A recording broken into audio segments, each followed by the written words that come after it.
You know, one of the things that really bothers me about the United States of America is how quickly certain things that are absurd, insane, that should be regarded as criminal activity that should have been stopped immediately, just become normal, just become everyday or every week occurrences in this great nation. And a perfect example of that is the fact that street takeovers are just a thing that happens now. It's something that we need to accept post Black Lives Matter riots, and I know people are going to say there are examples of this occurring before the Black Lives Matter riots, before the George Floydization of the United States of America, but the fact of the matter is, this is way more frequent now. We're seeing tons of reports about it, and the crazy thing is that these have become so common that the only ones that actually make the news are the ones where something in addition to the takeover goes incredibly wrong. So now we're focusing on burning cars, accidents that end up seriously injuring and or killing people, and again, this is just more evidence that these street takeovers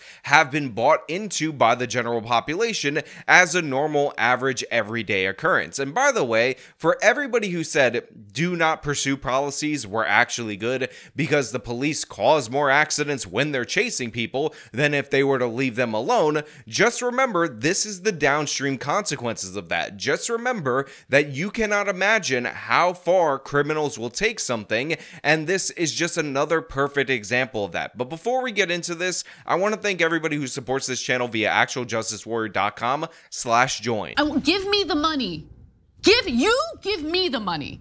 Okay. Street takeover in downtown LA turns into an inferno after things get out of hand. KCAL News reporter Lauren Posen is in downtown LA, where last night cars were even lit on fire. So just the casual intro to this segment where they're like, a street takeover in downtown LA got a little crazy, got a little inferno-y when cars were set on fire, as if, again, the street takeover is something that we already accept as new. Now, by the way, there's actually raw video of this. I gotta show it to you and narrate over it later, but we're gonna go into this local news segment where they talk about this street takeover problem. And by the way, the cars are just there doing donuts. It would be incredibly easy for the police to actually break this up, and yet it almost never happens, and yet these go on for entire weekends, and yet average everyday citizens are forced to intervene, and they end up getting brutally assaulted, if not killed, trying to prevent this from occurring. But again, it's only a story this time because there was a fire. Now, of course, the police would only get involved on people doing donuts in a major intersection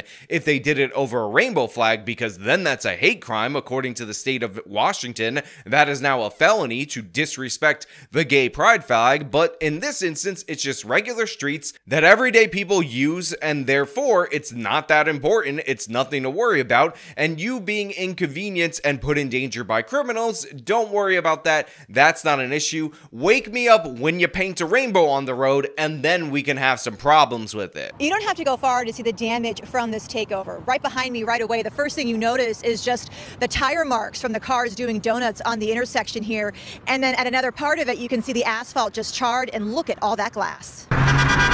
This wild video looks like a scene out of a movie, but it's not. It's a street takeover that turned into an inferno in downtown Los Angeles. So they say this looks like something right out of a movie, but if we're being perfectly honest, it looks like something right out of Los Angeles. It looks like something right out of Oakland. It looks like something right out of New York City, right out of Houston, right out of every single major left-wing city in the United States of America. This is the new normal, and I have yet to see a movie that shows these people in their true form acting like this, because people would deem that too cruel to the criminal and not believe it to be real. But it's happening all the time, and you could just see all these cars have to drive around the flaming vehicle, because honestly, what else are you to do, because this street takeover actually happened near an entrance or exit to a freeway.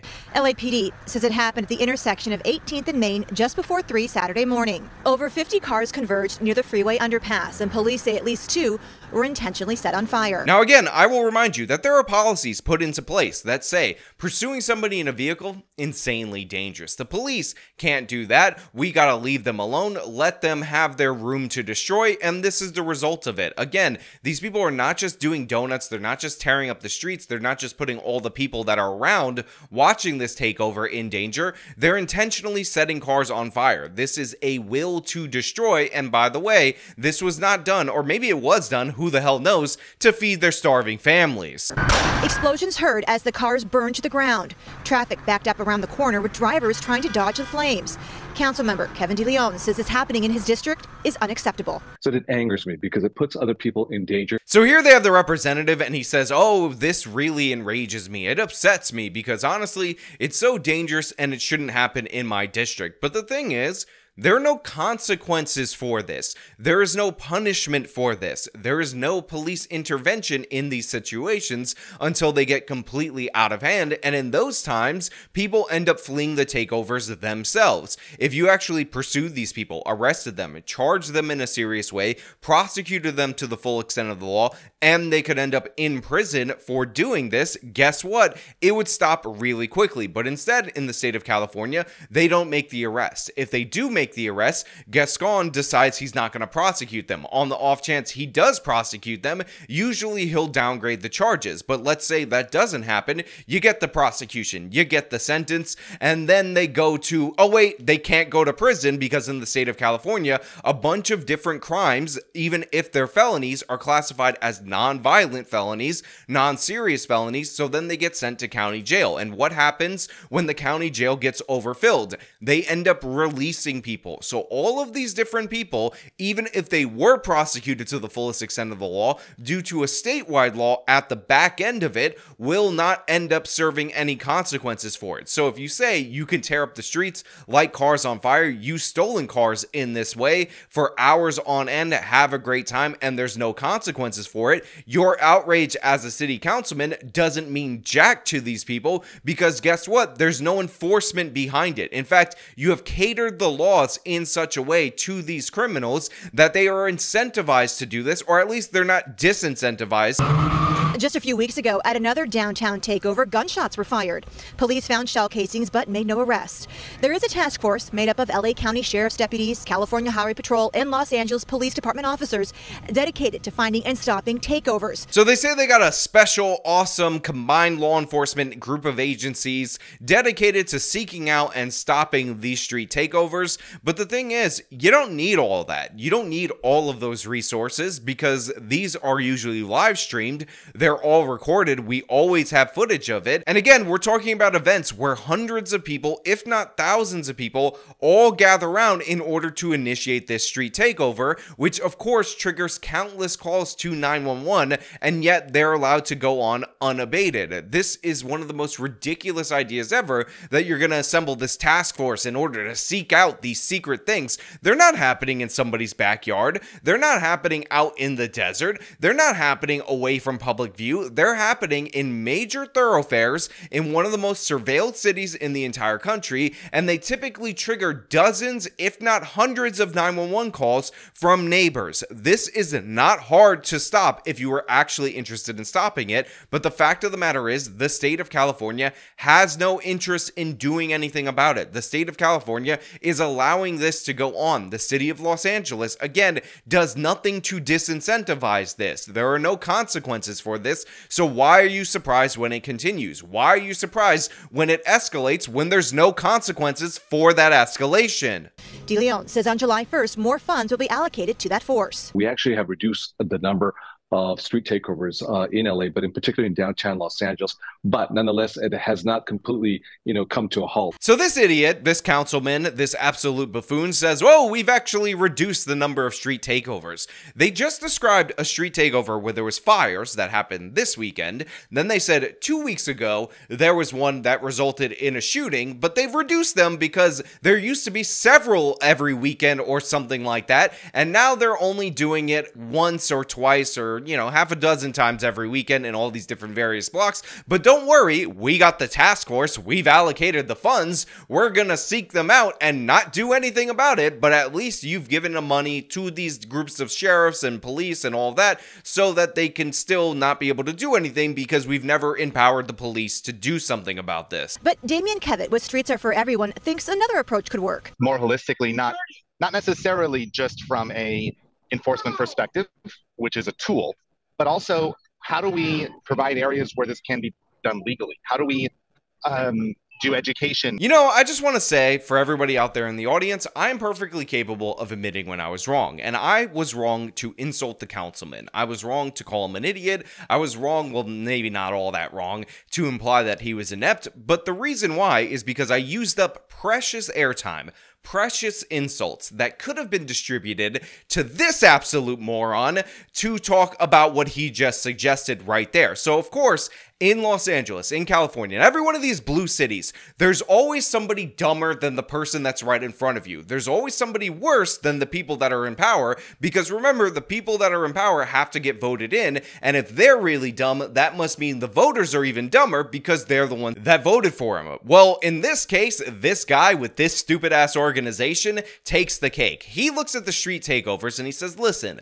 law enforcement is kind of a tool that you could use in order to break this up. I mean, pre-Black Lives Matter riots, we didn't have these happen every single weekend because people would be arrested and they could go to prison if they continue to do it. But, you know, that's just a tool. That's just one thing that we can do. Have you thought about maybe, and I don't know if you guys have ever considered this suggestion, just letting them do it?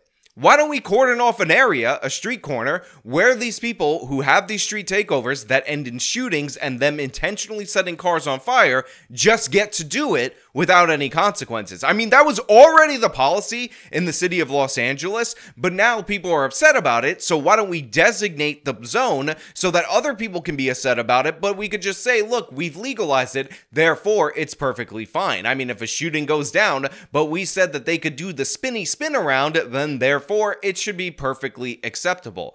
Again, I am in awe of these left-wing cities. With Streets Are For Everyone thinks another approach could work. More holistically, not necessarily just from a enforcement perspective, which is a tool, but also how do we provide areas where this can be done legally? How do we do education? And this makes me think about that exchange between Cenk and Anna, where Cenk says there's no one on the left that's in favor of this, and Anna's just cutting him off and saying some do, some do, some do, some people are in favor of this. It's only a couple Some of do, lunatics. some do, some do. I know. And that's 100% right. There's always somebody in favor of the most asinine suggestion humanly possible, and this guy is that man right here with this stupid organization, Streets Are For Everyone. I thought, honestly, when this guy came out with that organization, he was going to be one of those jerks that wants to get cars off the road so that people can bike everywhere, you know, this liberal utopia that all these lefties constantly speak of. But guess what? I was wrong. I'm completely blown away by the fact that this guy says, hey, why don't we legalize the street takeovers so that way the destruction can never, ever even accidentally be interrupted by law enforcement. Police say when they got to the scene of this most recent takeover, the crowd scattered. No arrests were made, and despite the massive fire, no one got hurt. Again, that is kind of the heart of the issue. The police can break this up, but there were no arrests made. There are people in these vehicles that you could pull over and they could face consequences. And they cut to this footage, this overhead footage of this pickup truck. It nearly hits 2 people during this particular spin out. And the thing is we've seen videos of that. I can't show you any on this channel because YouTube will age restrict this video because they tend to treat me differently than other channels. But this is what we're up against in Los Angeles. This is what we're up against in these progressive utopias. You have a terrible law enforcement strategy that often results in no arrests, and then the activists come out and they say, you know what? We should just fully legalize it, because why would we have consequences for anything, even the veneer of consequences? Let's just change the law to accommodate the criminals. Now, again, these are just my thoughts. Maybe you think it's a good idea to legalize this criminality, but if you do or you don't, let me know down in the comments below. If you like this video, show them by leaving a like, subscribe for more content, follow me on the social media, support me via the support links in the description of this video. This has been me talking about them trying to legalize street takeovers. Till next time.